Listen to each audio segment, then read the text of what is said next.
welcome to Control Talk Now, your Smart Buildings videocast and podcast for the week ending May 2nd, 2020. This is episode 398, where we talk about smart building controls, HVAC controls, and whatever your host and mine, the man, the myth, the legend, the one, the only Kenny Smyers wants to talk about. So without further ado, let me introduce your host, mine. Nope. Wait a minute.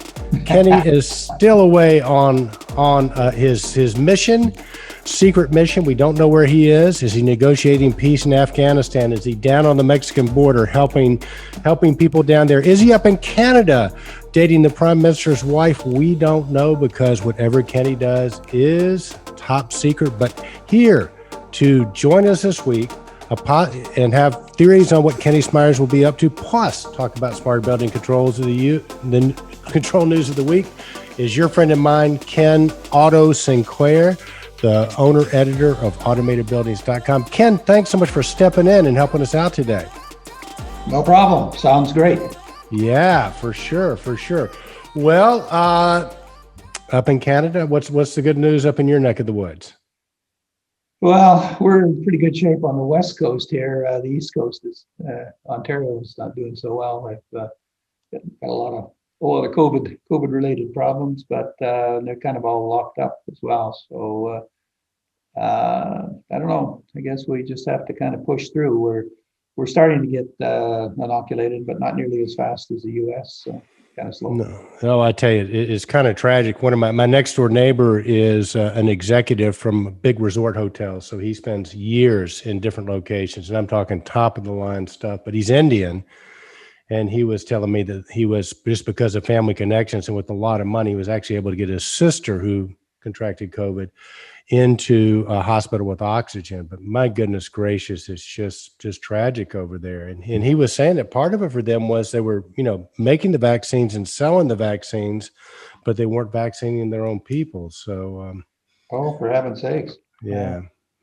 So for any got such numbers too, eh? And so many folks that are kind of out of the safety net of what we're all accustomed to.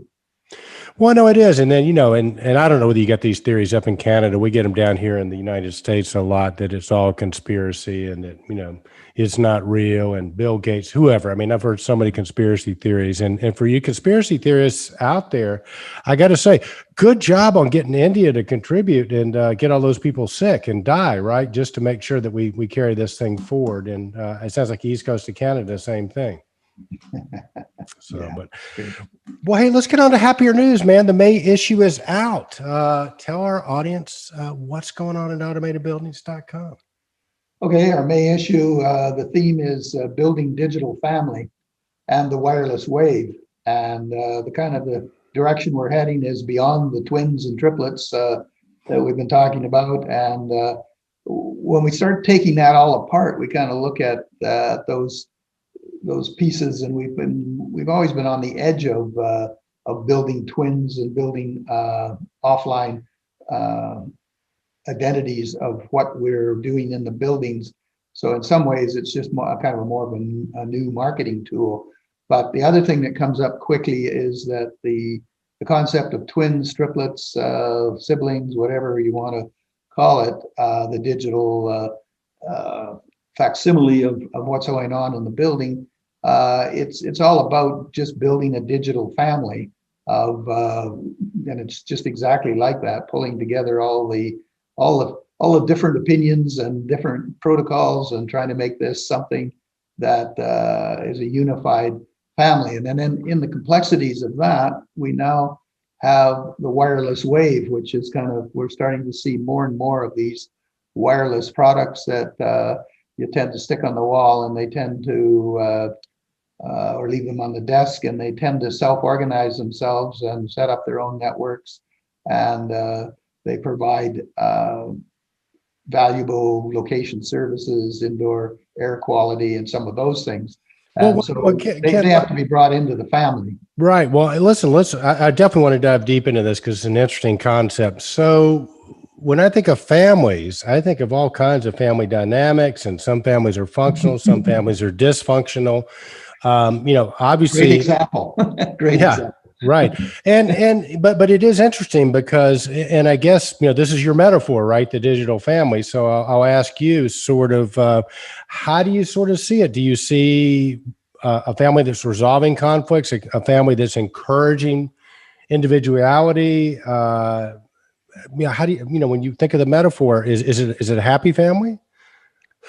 Well, I see it both. I see the building both as a verb and a noun. The building digital family is what we have to do, and the continuous building of the digital family is another sort of side of it. And we just have to. I think it's an excellent example because it's we have all of these misfits. The weird cousin comes in and sits at the table, but he has to be made feel comfortable, and he has to be made part of the family. And So he we have doesn't speak Haystack protocol, so nobody understands what he's saying. Might have a little we bit too gotta much to drink, right? And he's cyber unsecure, so he's letting all the undesirables in. Yeah, got it. Keep going. I love this, yeah, though. Keep it yeah, going. yeah. So that's I think I thought a lot about the family, and I thought, yeah, that's a real good thing. And then we've got the perfect twins sitting over there with a big smile on their face, and Yeah.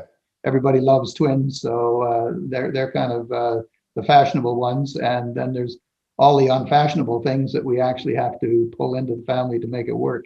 So anyway, yeah, I think it's a good acronym or good take on what's happening. Well, no, Yeah. could not agree more. And, I mean, it fits so nicely with, what we've been seeing, some of the trends we've been seeing, like, making sure the system's open and communicates. And we got to have open, honest backnet communication, right? Or open, honest haystack tagging. We have to speak a common language or whatever it is. Otherwise, it's just like a family. It becomes dysfunctional pretty quickly. Yeah, the other thing that I pick up in my editorial is I pick up on last year at this time we were talking about the task of building communities of trust. I think actually that came from our good lady Therese and Mother Teresa. There we go, and she brought that these how important these communities of practice were, whether they were the tritium or the Haystack or backnet or whatever community of practice they were, and how they kind of pushed the industry ahead and they kind of pulled it together. Again, another family. And I think what we're seeing is as we start to build digital family, we basically reach out to those communities of trust. There's another thing happening too. I don't know about you, but as an old guy, I'm struggling to keep up to try and figure out all of this stuff. And so what I have to do is I have to basically just trust somebody that I've trusted probably for 10 or 15 years, 20 years, 50 years maybe. And I basically, I listen to them, and if they sound like what they're saying makes sense, then I actually kind of support them and bring them into the family because I trust them. So I think this trust is an important piece. And of course, it's an important fabric in building a family as well. I think you got that, and then you've got the vendors that compete with each other, right? So they're kind of like the clans, if you will. Let's use a Scottish analogy or whatever. So, and you got to sort of bring them in and have a truce. You invite them over for Thanksgiving dinner in your building or whatever, and so the rules of engagement seem like they're changing a little bit too, right? I mean, at least amongst the warring family members. I think that is very true. The rules of engagement are changing, and what's happening is the standards tend to bring everyone together. As soon as the owners start saying that we see that it's important that we own the data, because we're seeing another trend we're starting to see is almost everybody, all the majors are coming out with a cloud offering, and it's sort of like, wow, here's what you guys asked for, we're giving it to you. And then when we unwrap it, what we find is that this is a taller silo than we've ever seen before. And in fact, we basically have to sign into the silo to get any of that information. The information isn't open and it isn't available. So we're actually moving backwards rather than where we were moving to a situation that we had open data. And everybody in the family talking, exchanging data. We now have people sort of sitting at the table with this is my cloud and this is my cloud, and no, we can't give you our information from Well, no, our we clouds. we got the greedy aunts and uncles, right? That are just sort of changing it up, and they're messing with our inheritance, right? I mean, they were supposed to leave this information, this data to all the siblings, the family members, but it is interesting, Ken, because if you sort of get into, and I'm talking specifically vendors now, I think contractors. It never has been as much about being able to control or cut something off as an integrator. You pretty much just had to outbid, outperform, and outserve. And I think for the vendors, to a certain extent, this just isn't in our industry, Ken. I think this is, in any industry. I mean, I think, the first play in the playbook was differentiate, control, and make it impossible for somebody to go away from your product, right? And it's interesting because it seems like the vendors are doing that, right? So they started out talking different protocols, and they got pushed to come up with a common protocol like BACnet to be open, and they had to do that, which makes it harder for them to lock somebody in, right? And now it's the data, right? The data is the new gold, and who gets to control that? I think the other big thing that's happened in the last few years is they've all been forced to bring out an IP product that can basically just automatically come onto an IP network, get self-discovered, and start working. And from your point of view, the supply point, you've kind of even supported that, because I want to sell products and I don't want to have my customer have to buy your product once he started buying the first one, that he has to buy the rest of them. I want to be able to sell them whatever's the best product of the day, but everybody has to speak IP. So I think the IP forced the family. It actually, what it did is it maybe you're back into clans. I guess is we used to be the building automation clan, but then we got pushed over to become a subset of the internet IoT folks, and whether you do that as an operating system, we still kind of kept our own identity, but we wanted all of those products to be able to talk on an IP basis. So anyway, that's a lot of what's going on. So I haven't talked with family. Right. So getting back to the family analogy, we got the demanding spouse or the demanding kids, right? I want to be on an IP network now, and you need to work harder, and you need to give me this, and you need to give me that. I mean, this is really ringing true, Ken. I think we've really hit on something here in terms of a metaphor that works. Well, then you can imagine the young folks at the table, sitting at the kids' table, and they say, why can't I have access to this data? I don't understand. IoT says I can go to Google and I can get this, and I can go to Amazon and I can get that. Why can't I get? So that pressure is on us as well. So there's a lot of damn ungrateful kids, right?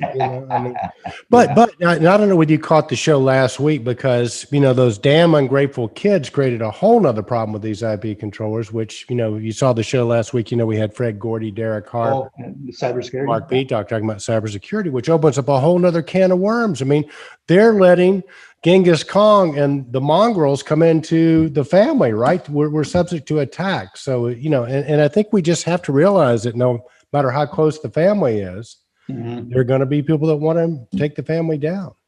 Yeah. I guess the other thing too is that someone has to take control of the family. Somebody has to kind of maybe make some strong rules, and nope, we can't do that, or we're not going to do that in this family. And the other thing is that changes. I think before we had a situation where we were always kind of working towards a national solution, that we would have this one device that would work everywhere in North America. That would be the dream. And we're getting further and further away from that as all of the states and all of the cities start to come up with different codes, different things they allow and things they don't allow. So everything's becoming much more custom and much more a family issue surrounding the building, and the building reflects the city and the state it's in. is it much more significant than it was in the past. So much more localized. But, to get back to your point about, you got to have a head of the family, I mean, if we're going to do metaphors, and I think, we got to go to The Godfather, and Marlon Brando as Don Corleone. And I got to tell you, I mean, you're going to be there next week with, I think if we had to pick a Godfather, it'd probably be Scott Cochran, right? So yeah, that's for sure. Tell our audience a little bit about where you're going to be next week and what you're going to be up to and the theme of Controls Con. Okay, so next week is really busy. It's ironical that both these industry events, very high profile industry events, ended up kind of falling on top of each other, because it would have been nice if they would have at least been in 2 different weeks. But it starts first with Haystack, and they're celebrating their 10th year, and that's flown by, because both you and I were there in Chattanooga when we first got going, and it's just been a blur since. I think I've been to every Haystack since then, and I think you have as well. So it's interesting that now we don't get to go. It's a virtual event. It's free, which is interesting, and you just click on and register. And the Control Con is basically starts like a day later, and they sort of overlap each other. There's a little, not too bad. You can actually navigate through both of them. I find it interesting that both of them have brand new virtual platforms that you're going to interface with the event, and these are kind of neat, because they're not really Zooms, they're not really Microsoft Teams. They're basically are more like a dedicated website, an interactive website for the event.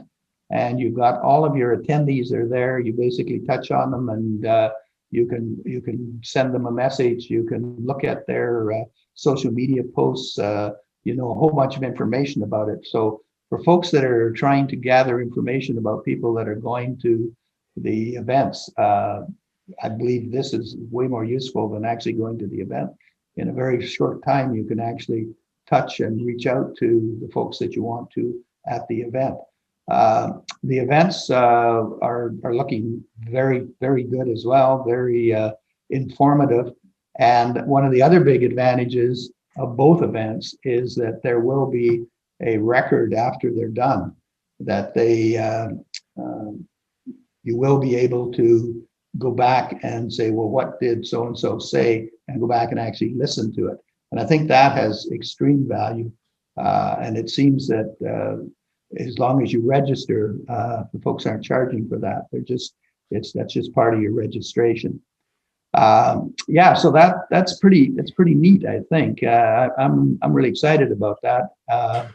And for the Control Con one, Scott's got his come one, come all to the greatest BAS show on earth.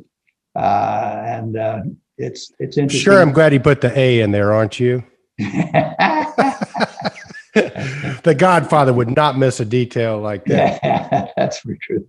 No. But go on. I didn't mean to interrupt, but it just. No, that's good. That's a good one. Yeah. Good comment. But it's really happening. It's evolving. The other interesting thing watching both of these high-profile events come on is they're evolving. And then I've had a meeting behind the scenes with Jim Young, and understand that the next RealCom is being planned, and it sounds like it's going to be in Phoenix. And the thing he tipped there was that it'll be one of the first events to actually have an outdoor component, which is kind of an interesting turn of events. Well, listen, I want to segue real quick, just for a second, because I've had my second vaccine. I'm 3 weeks in my second vaccine, and I got to tell you, Ken, psychologically, and I still wear my mask out in public, but gosh, I am just out and about more and ready to travel. It's like a weight's been lifted off, a psychological weight's been lifted off my shoulders. So the segue I guess I'm going on is, at least in the States, more and more people are getting vaccinated. I think we're going to hit a critical mass where, herd immunity, whatever you call it, but the odds of getting, COVID are going to be down so much. I could really see that by the time Jim Young's event comes around, that people are going to be ready to get out. And, I wonder if we got to really, we got to be careful, but I mean, the actual fear of contracting the disease, I think is going to go way down. So I guess the segue is, I'm wondering if we're going to begin to see a combination of the two events. Like, we've gotten an education on these virtual events, which you're going to get a Control Con, and Jim Young did last year with Realcom, and Haystack's doing it. But when it rolls back around and people are traveling again, how do you see it? How do you see it shaking out? I think what we're seeing is that the hybrid event is got to be there for survival, because what you have to do is you have to commit to the event. You have to start pulling together your programming, and whether it's virtual or whether it's real, putting together the PowerPoints and putting together the presentations isn't significantly different. But one of the things is just the internal rules, and Jim talked about this. Is whether he would actually be able to come to the Control Con one, it's his intention to come, but he's still researching, because sometimes you've got this situation, you go into a state and the governor has his rules, then the city has their rules, and then the facility has their rules. And sometimes they don't even come close to agreeing with each other. And so what happens is, and I think Scott ran into this too, is I think they got limited at the casino to they can't have any more than 25 real people in any one room. So that basically kiboshed a lot of people who would have probably came. Right. And that was sort of a last moment kind of a thing that popped out of the woodwork. So there's a lot of dynamics going on. So what one has to do with these events is you have to have the ability to quickly pull back and do it virtually, and also quickly come back out of the closet and be able to do it, and maybe move outside, as Jim was talking. So we need flexibility, as I call adaptation. We have to have the ability to adapt to whatever, because we have no idea what the rules are going to be. The other thing that's hanging over our head, all of our heads, is the variants too. Is if we actually have a flare up of another type of COVID that the inoculations don't work for, and we have to back up and basically work around that, come up with some workarounds. So anyway, going forward, I think we all have to be agile, quick. Adaptability has to be our watchword, and we have to plan these events. And the advantage of having it all ready to go virtual is, the worst case, you got yourself a virtual show. Yeah. In the best case, you can just start mixing in real performances. It'll be interesting to watch. I'm really looking forward to being part of the Control Con one, because it's I think Scott said he's got like 3 production companies helping him put together the intermixing of the virtual reality and the real people. So he's expecting to be standing on the stage, and behind him on the screen, it's going to be myself talking to him, and other people will float through the screen in the back, and then other people will be there real, and it'll actually be a mixture of that. So we're gonna. Well, I think the medium is part of the message. I think that's, as an industry, we're all kind of sitting here and like, what's this all going to look like? Yeah, well, and actually, if you want to look at it, I would recommend that make sure you get registered for both of these events, because as soon as you register, they send you the software, and you can start looking at the program, and you can start looking at what this agenda is. You can start communicating with the people. You can say, hey, I see you're going to this thing. Can I meet you? Or can we talk? Or can I do an email? Or, so you're already, as soon as you sign on to the platform, you have a connection to all the people that are going to that family event. Maybe. Right. Well, I get it, Ken. And I really want to encourage our community to support both of these events. And for no other reason, I've got a little bit of a feel for how much it costs to do this, what a production company would charge, much less 3. And the fact that these events are free and they're not charging basically means that this is coming out of, their pockets and their sponsors' pocket. And so it's live production's not for the faint of heart, as you know. Right. And so hats off again to Jim Young and Howard Berger. I mean, I think they pioneered it and got it going, and to Scott and to the folks at Haystack. So we definitely want to support them, and we want to be patient with them, okay? Because there are more things that can go wrong with the live video production than any marriage or relationship. Okay, there just are. And so be patient. Be patient. Could be a with the family fight. folks. Could be a family fight. Yeah, be a family fight. Be patient with the folks, and when you see Scott or The Godfather or Mark Peacock or John Petty and those guys or Jim Young, thank them for doing this, because it is a ton of money that they're spending to do this. And that being said, Ed, can you speak a bit about? It looks like Scott's got the Dalai Lama blessing. I saw that. It looks like the Dalai Lama. So hopefully You're always name calling me, so I got a new name. Dalai Lama. but what will you guys? What's going to be your theme? What are you guys going to be speaking on? Can you share that? Well, probably the best thing is to go to the website and go through the agenda. Actually, it's part of our the article of The Biggest Show on Earth here. If you actually go to that on the website, which is all up there now. Usually we're talking about this before it's up. So this time it's up. So if you go to the greatest show on Earth, it talks about the various days, the business track, technical track. The other thing that came up that I hadn't thought much about, and you might have a comment on this, is normally the manufacturers present their new products at AHR. That's the tradition, That's if you're rolling out a new offering or a new product, you basically usually do it for. So the fact Chicago didn't happen, we have a whole bunch of major manufacturers that have a burning message that they need to get out, and they don't really have a vehicle to get it out.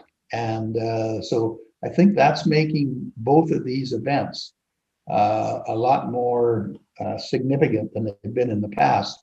In the past, they've been kind of specialized just into Haystack or basically Cochrane's supply chain. But now they become more general purpose shows because the majors are wanting to get their message out. This is the closest thing they've got to a gathering of people from the industry that have that. So that's an interesting concept. Any comments on that? Yeah, well, no, it's a great point. It's a really great point because part of the reason I think they were showing the big bucks out like at ASHRAE and all these shows was you could have a booth, you had the products there, you had the people that were there that could come in, you could meet them, you could interact with them. The one thing that I just don't think you can do virtually is have that same sort of communication. I mean, I can look at you right now and maybe get a feel for what you're thinking, but there's nothing like if we're in the same the same space and I can hand you a controller or a new product and you can put your hands on it, you can touch it. So I think the reason for years that those shows have worked that way is just because that was just a proven way to sell the products. Now, my guess is that like in a lot of industries, they're going to be paying those production companies and you're going to have to create a virtual experience of a new product for them to see. So, I don't know, Ken. I think that's a reason why we're probably going to see people coming back to the shows as soon as possible. As soon as possible. But what we have right now for sure is an in-between time that we. So what you can imagine if you've got this burning message you have to get out is like. Yeah. Well, listen, I have got the perfect solution for that. Okay, and this is the in between the time. I mean, there is a publication I know. Led by a controls expert that if I had a new product, I would want to advertise on his platform and, automatedbuildings.com. I mean, that's the place to do it. So you got to get creative with that. And but and I think you got to do that. And have you seen anything that the manufacturers have done that you've thought's been very creative in this in-between time to get the products out? Generally the big trend is they're all coming up with a cloud offering. and enhancing it, and whether it includes a digital twin or the pieces of putting together a digital family. They're all in various spaces. Some of them will release the information to outer databases, but you have to sign on to their site. So it's, all of a sudden it's like, yeah, I'm not sure I want to do that. Right. So I think there's a bit of a war going on again for the proprietary cloud versus open cloud, I guess. Right. So we have to kind of see where that's going to go. But even for the products, Ken, right? I mean, you got a new controller, and I can tell you for my salespeople, I mean, you don't have the access you used to. We're starting where we get back in a facility if we need to show more product or whatever, but it's not like it was. And so, yeah, to your point, what I hear you saying is you can't just window shop anymore, right? It's like you got to get committed if you're going to learn about the new products. But continue. I interrupted you. Yeah, no, that's good, and I agree with you. The other trend that's inside of this, and this is definitely showing up in ControlCon, is the idea of the owner becoming their own MSI, and we have a couple of examples of that. We've got a great article in our May issue, how building digitalization is changing the master systems integrator focus area. And that's written by Sabine Lam from Google. Google Building Operating System Global Leader for Real Estate and Workplace Services. So somebody like Google for their own buildings. This isn't a Google effort. It's basically how they're going to manage the Google buildings, and they're getting their data out. And they're doing that by having, I believe the word that got tossed around, it was kind of interesting, is we have the concept of folks that enable master systems integrators. That's an interesting concept. Like we all got our minds around what a master systems integrator is and what they can do, but they can only do their job once somebody enables them and asks the questions. What can we integrate? How will we integrate? And basically runs interference with them and somehow gets the money, I guess, is the other side of it. So that was interesting. And then he's also got some other folks, Bobby from one of the universities, and she's basically taken over and done it from a university level. So what we've got is the building owners stepping up and asking the same kinds of questions as the systems integrators are, and they've got a bigger theme and a bigger desire to make this stuff open, and they see through proprietary cloud pretty quick, I think. So are you saying, for example, maybe even stepping around the consulting engineer and dealing directly with the systems integrator, or are you talking along the lines of who was our good friend several years ago? His company was bought by, I think, CB Richard Ellis, and so they actually now own a master systems integrator. God, he had the great quote: "The tribal knowledge is losing the building, and what do we need data for if we can't even get the fan belts working?" What was his name? Son's name is Brian. It was ESI, I think, wasn't it? Yeah, that's it. Yeah, ESI. Yeah. And so we've seen some trends with that, right? But you're talking about even past that. So one way of doing that is you just buy your own master systems integrator. Another one might be if you're like the malls, you go to Brian Turner, right? And you're interacting directly with him. And so what I hear you saying is you got people that are being more involved. But my question for you is sort of who's getting squeezed out of that in that scenario, Ken? Who's getting squeezed out of it? Sorry. Yeah, who's getting squeezed out? Is the consulting engineer? I don't think anybody's getting squeezed out. I think what it's doing is it's clearly recognizing the value of master systems integrators. And the other thing I think that's happening is we now clearly understand that on a very complex project, we have to have multiple master systems integrators.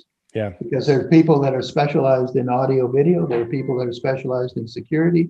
There's people that are specialized in our industry, HVAC. And you do a disjustice if you try and stretch one of them and say, you do a good job of this? And it's, really, I don't know much about access control. I know how it works, but I don't know how to integrate it into my thing. So it's becoming much more complex. And as you move to the digital twin, or even the digital triplet, and the significance between the twin and the triplet, I keep saying the twin and the triplet, is that the twin is basically we create a working model of the building, and then we can modify that model without messing with the building. And the idea of the triplet is that there's things we know are going to happen in the future. And if we basically have another identity operating ahead of it, we can say, well, what happens if this happens? If they say that they want the building to be carbon free, we can put that in and it'll feed backwards, so we can actually modify our operating system with both future information and past information. So that's the idea of it. So you kind of got the grandparents and the kids, but see, I like getting back to, and I want to wrap this back up in your family metaphor with the people getting more involved with the systems integrator. So you got all these children that have different specialties. And what I hear you saying, like at the university and like with Google, they're taking on the role of the parent, right? And making sure that everybody plays nice and do what they're told to do, right? Sort of, they're becoming more parent-like. Yes. There we go. Yeah. So it's just the dynamics of it all are just coming down extremely quick. I'm just flipping through the control con menu here, and I wanted to grab this person's name because I sort of mentioned her, but then I didn't. Oh, you're looking for that. Here it is. Yeah, it's Bobby Tincher, Utility Systems Manager, University of Kentucky. Nice. And so what she's doing is basically they've taken a lot of that integration inside kind of thing, and she basically came from the IT department within the university, I believe. And what happened, I believe, is she did one of their medical buildings, and she did such a great job of integration. They said, "Here, go do the rest of the campus. That's great." And so that's how she's got involved. And that's in one of our tracks, which is called How to Successfully Utilize Master Systems Integrators. And basically, Scott's leading that. Jim Young is there as well, and myself. And we've got Robert Riel, a manager director of CBRE. We've got Sabine Lamb from Google, and Donnie Walker from Newcomb and Boyd, and Bobby Tincher from University of Kentucky. So I'm looking forward to that to being a pretty interesting discussion. I think it's the next level.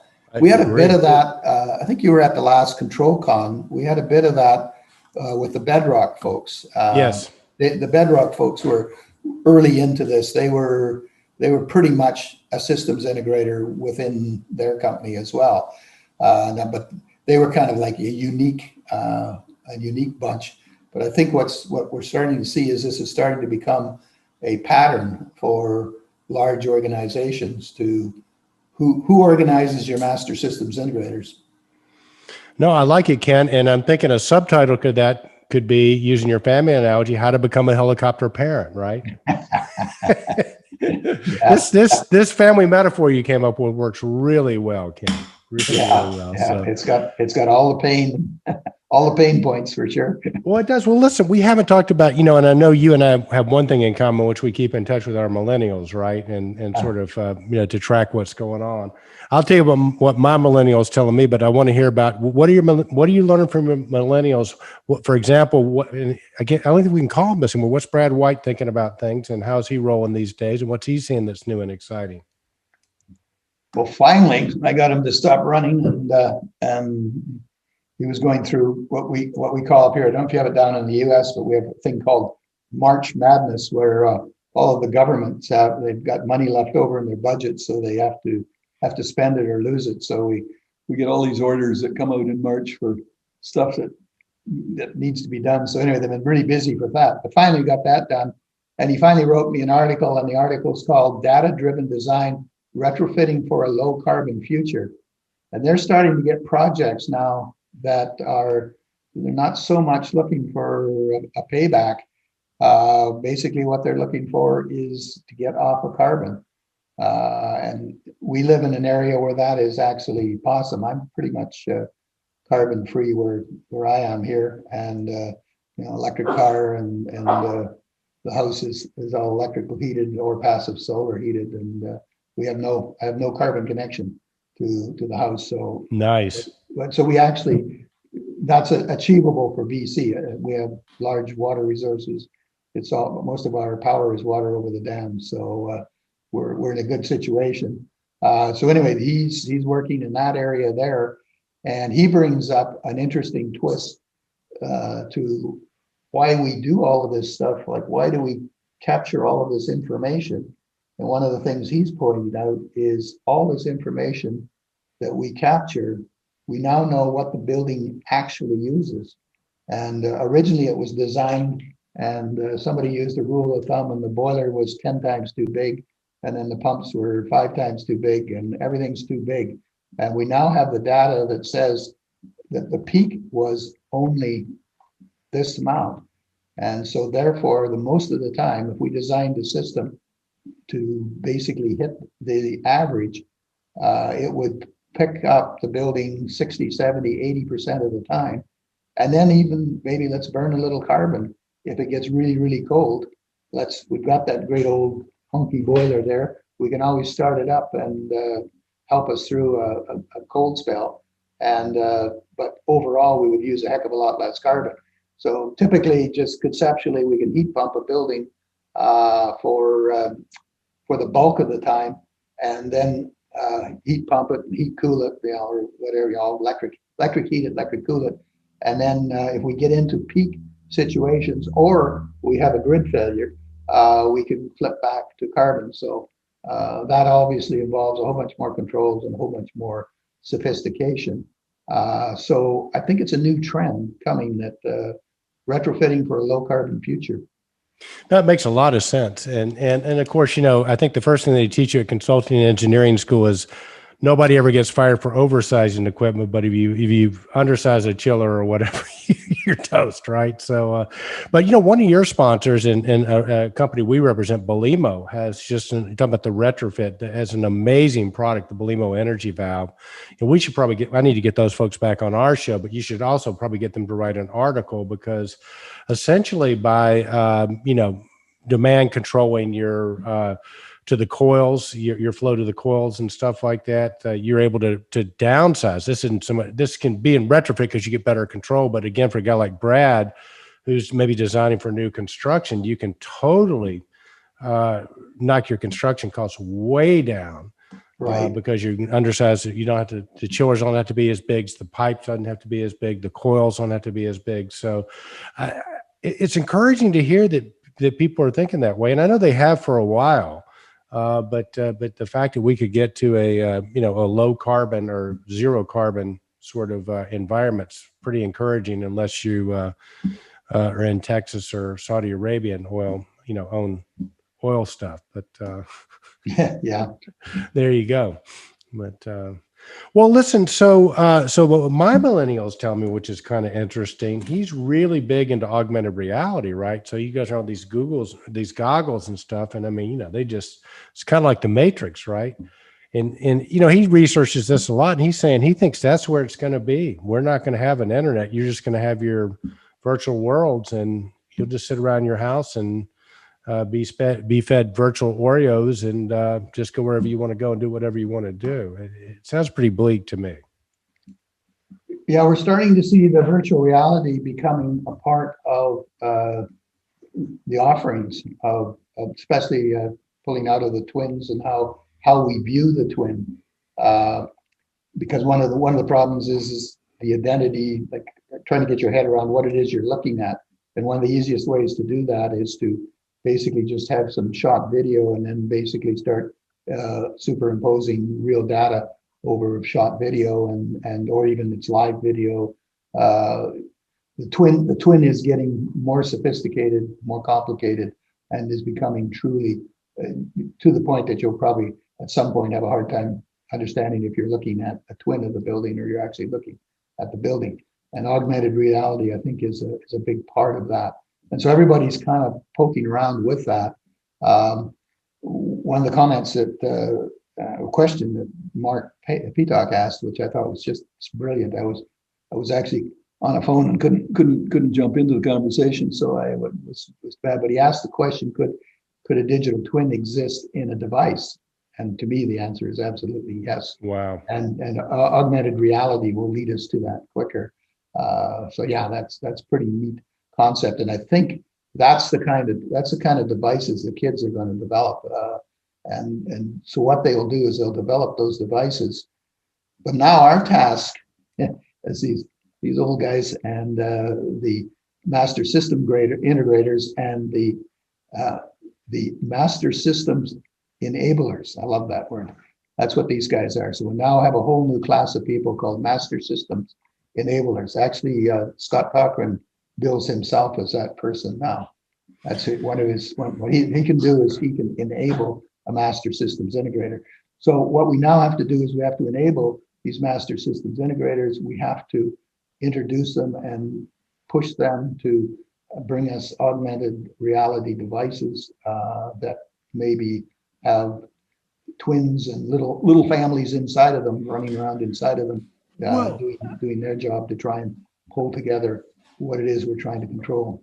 No, it's fascinating, Ken. And then, let's just take a little different tangent on that with the twins and the triplets and the quadruplets and all that. And of course, Mark Peacock asked brilliant questions, but Kenny, the man, the myth, the legend, I've talked about this for a while. We met a guy 4 or 5 years ago. We interviewed him, Dr. Igor Mezic, and he was using artificial intelligence, and his thought process was that you can create these self-learning algorithms, and you don't have to put any variables in. It'll just go out and the sensor data comes in. It'll figure out how to optimize things and program your controllers for you, optimize your building and everything else. And I guess my question is, with all of this, are we going to get to the point where you basically, the only people that, when we talk about enabling our master systems integrators, is it going to get to the point where only people you need is electricians to hook this stuff up, because then the algorithm takes off and figures out what's there and just,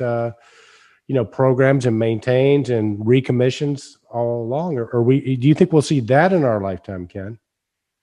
Well, actually, I'm glad you brought that up, because last month we had an article from Don Casper.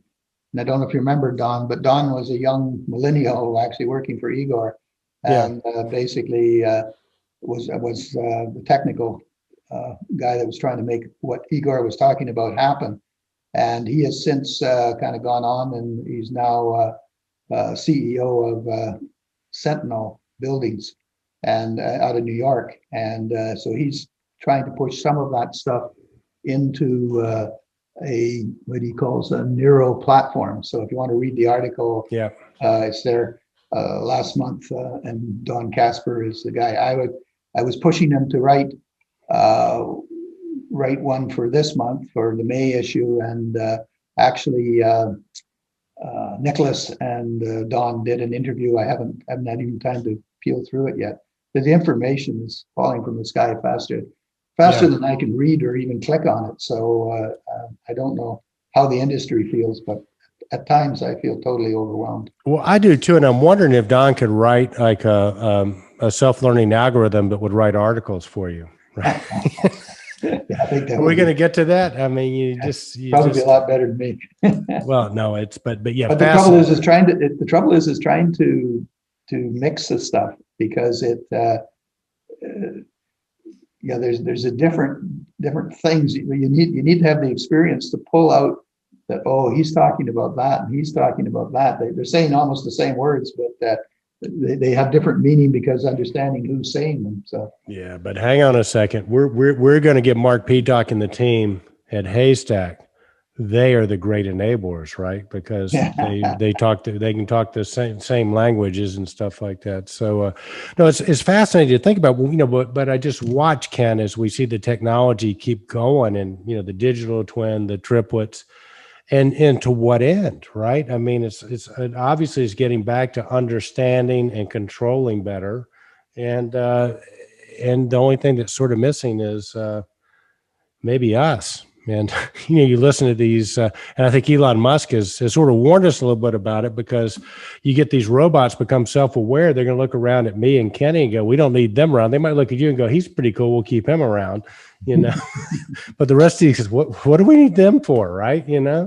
So it's fascinating times we live in, I think. So. Okay, well, back to the haystack, because I think that's worthwhile. Is a lot of the chitter chatter this year is about Haystack 4, and I'm not sure that I even got my mind around Haystack 3, and they're off on the next edition, and the capabilities are pretty significant. In fact, I've heard sort of talk that if Haystack 4 had been invented, then we wouldn't have a lot of folks kind of coming up with competing concepts and stuff, because what they saw is that, oh, okay, that's the problem. So they were able to kind of create solutions to that.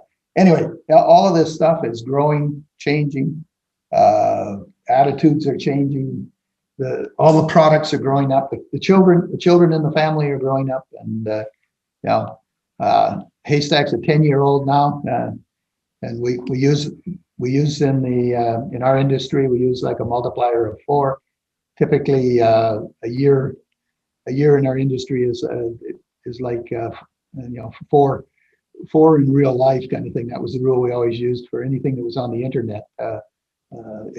If a company had to change every year on the internet, you had to change every quarter. So it's the same thing. So therefore, Haystack 4 is probably like 40 years old. So it's right at kind of midlife and just learning all kinds of things. It's got a lot of recognition. It's got a lot of respect, but it's also got a lot to grow. So this is just me, and I'm an old guy. Where I thought you were going to go with this? I thought you were going to end up saying this. So you just need to remember to respect your elders, right?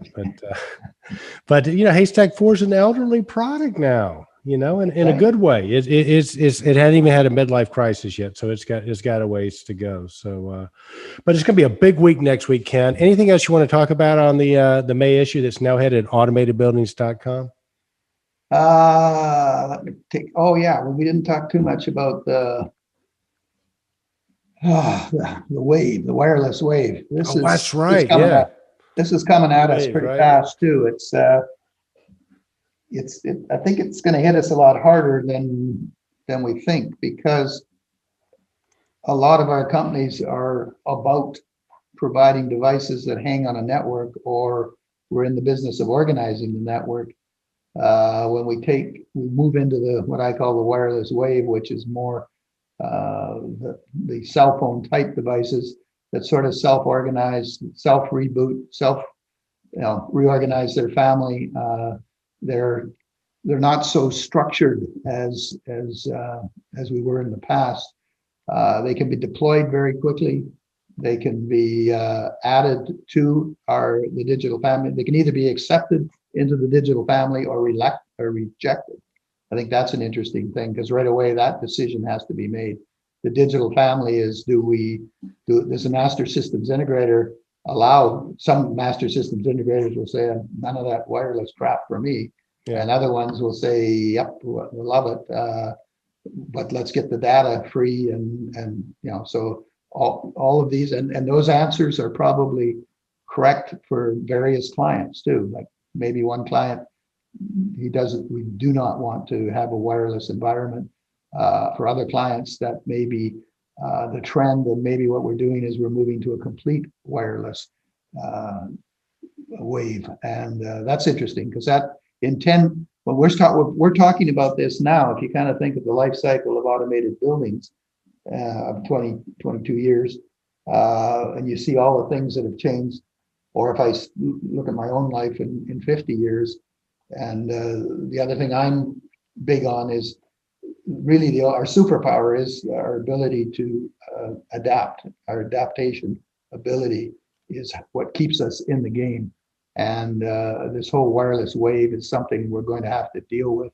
We're going to have to understand it better.